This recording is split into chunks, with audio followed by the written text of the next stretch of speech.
all-out war with North Korea. A real possibility being put forth tonight by a key member of the Senate Armed Services Committee. Republican Senator Lindsey Graham told NBC's Today Show President Trump told him there will be war with North Korea if Kim Jong-un's regime continues on its path of threatening America with its missile program.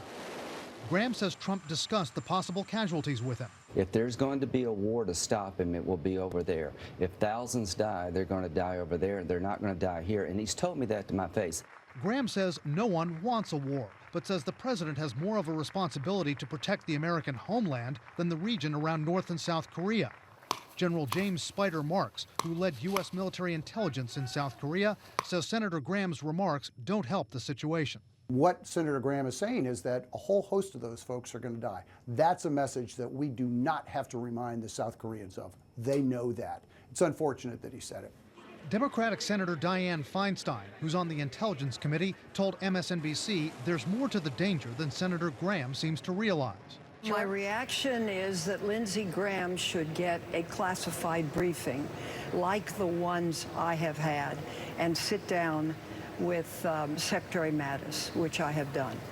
President Trump's defense secretary recently issued a dire warning about armed conflict on the Korean Peninsula. It will be a war more serious in terms of human suffering than anything we have seen since 1953.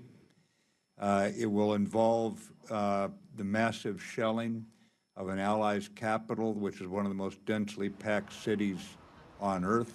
It would be a serious, it would be a catastrophic war. Kim Jong-un has a million-man army and has bolstered his infantry and artillery near the DMZ. The Pentagon says much of those forces are in underground bunkers, ready to fire on Seoul at the first whiff of an attack by the U.S. The number of missiles that they have that they could launch into South Korea, they could cause a lot of damage. There are about 28,000 U.S. troops in the region.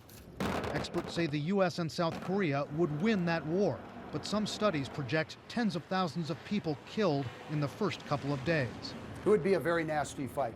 The maneuver forces from the United States and South Korea moving into the north would encounter barriers, a very tough foe. They have been there forever, so they know the terrain.